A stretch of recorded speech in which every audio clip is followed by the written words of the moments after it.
Madsong buntag to. Di ay itong amigo nga nagpamalihog nga isabay daw ang ijang business application, new business application sa or new business registration sa Ormoc. So nakita sa atong video and then appreciate ni Jano ang information. So ingon siya nga patabang siya sa ijang registration, no. So she's doing the business na for 3 months, 4 months, 3 months ba to? And then wala pa rin siya marehistro sa BIR. O karon finally, ija na nga i-rehistro. So sa gingnan nga, di man niya, nga once nga mag-open ka og business, and then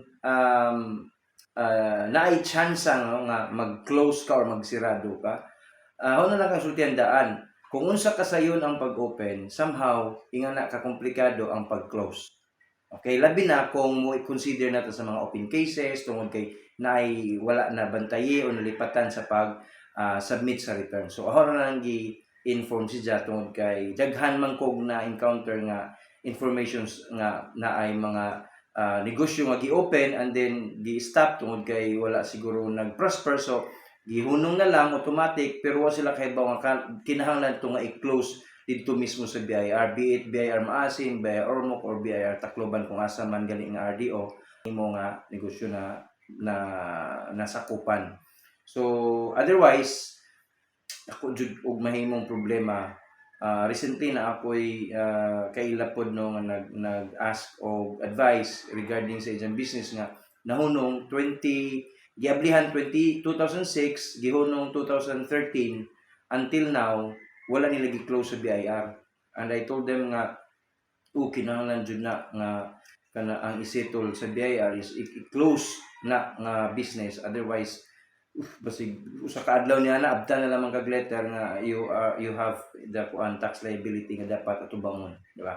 So mo na, so housing advice na and then ang i-check ang mga dokumento no, kompleto naman, duha ka 1905 nga form, and then duha pod ka 1901 nga form, and then naana pod ang ijang DTI dire, ready na pod and available na ang ijang DTI. Along with that is ang ijang ID with specimen signature. Okay, so ready na ni, good to go na ni. Ang concern na lamang ani or ang kulang is ang sample sa resibo. Kaduha, ang books of accounts, no? Kulang pa siya og duha, journal, the very basic journal o ang ledger. So mo ni ang kulang na lang, no? So ako singinan nga kung wala ka nakapabook online, so kinahanglan alas 3:30 sa kadlawon larga na kay bato man ka magikan. So or else pwede na nimo nga ipamalihog sa mga bookkeeper nga kailan nimo. So singinan again na kanang ni Lautage diha nga bookkeeping accounting and bookkeeping service sa Tinago, Barangay Tinago. So mo to man isgutan. Pero nagi-add na mo ang ijang pangutana, unsa daw nga klase nga tax type ang ijang mahimong business. Ang ijang business, guys, is vegetables. Now, kahibaw ba mo nga adunay mga non-taxable nga mga produkto sama sa mga farm products? Non-taxable man na siya. So, singingnan nga, ang imong negosyo nga vegetables is non-taxable. Therefore, dili ka mahasol sa gitawag og percentage tax. Kay ngon ani ni, ang mga negosyo nga 3 million and below, mo ni ang mga micro businesses or the non-VAT. Ang mga 3 million and below na ay duha ka klase nga taxes. Una, percentage tax, that's 3%.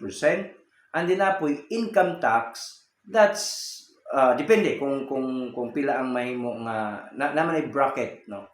So karon before the list is 15%, above 250,000 is charge ka 15% sa imong nga income. So mo na imong income tax. 15% above sa 250,000. So, yung kini siya ang mahitabo wa ni percentage tax. So therefore ang imurang hunahon ani is ang imurang income tax on a quarterly basis. So dili ka mag-uol tungod kay ang gobyerno naghatag ba sa kadtong 250,000 kung kahinumdum mo 250,000 nga income below is non-taxable pod. So meaning naida kong chance ani ni Jang wa jud ni tax bayaran. So mo ni ang problema sa kasagaran, no. Tungod kay they thought nga pag ikaw magparehisto sa BIR, of course, problemado na ka, kay basig suktan ka, or dakpon ka, or whatever nga mga negative nga mga notions ko na mo po ilang nadunggan sa ilang mga silingan o sa ubang tao. So, those are all wrong. Nay posibilidad nga, wa kay bayar na. Ano man, ang imong income, posible, basin o ubos sa 250,000 on a yearly basis. So, if that happens, then tax-free ka, o wa kay bayaron. Pero, kinahanglan gyapon ka mag-submit og mga returns. Alright? So, mo na ang among naisgutan. Ang isa pa sa pinakanindot nga among topic, yung nidya nga, kini mong pagparehistro sa imong negosyo sa gobyerno, dili lang man ni para mahimo kang legit, mahimo kang legal, kundi nakatabang ka sa ekonomiya sa imong municipality. Di ba? Isa na ka sa mahimong tax contributor. Di ba? So, kumbaga, atong tinambano na nakaamot na ka sa gipaguba ni mayor nga simento, nga kalsada, anja karon gibalik na pug simento. Na nakay parte ana, nakay mga balig usa ka baso siguro nga simento na sagol diha kung mobayad ka sa imong tax na through your business, o di ba? So in that, makita nato nga mahimong healthy economy kung naay taxes nga musud sa gobyerno, kaya mo ba dyan ay source nila. So isa ka sa mahimong contributor. And aside from that, tungod kay ikaw isa ka contributor sa tax or ikaw ka contributor sa mga paglambo sa ekonomiya, ang gobyerno po mahatag po ng mga pabor. Okay, DTI and DOST.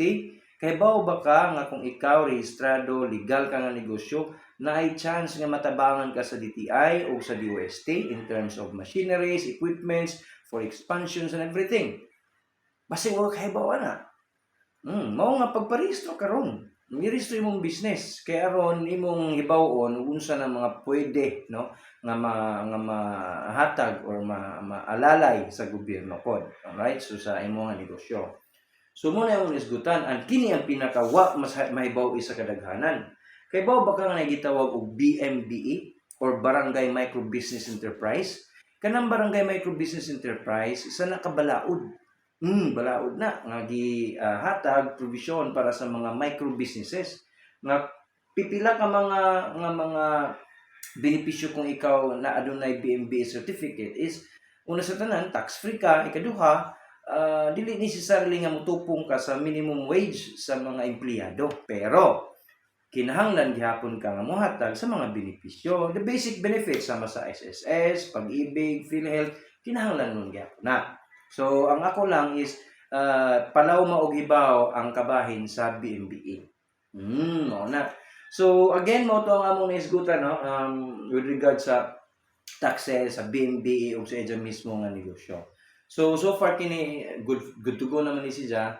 So, kung ikaw karon adunay higala amigo or kapamilya nga adunay negosyo nga, medyo wa ka adunay kay baw, share this video para matabangan nato sila or pwede kang mag-comment no para ato nga matubag and ato ma-address ang mga concerns. And again, let's do business legally. With that, maasalam, babush.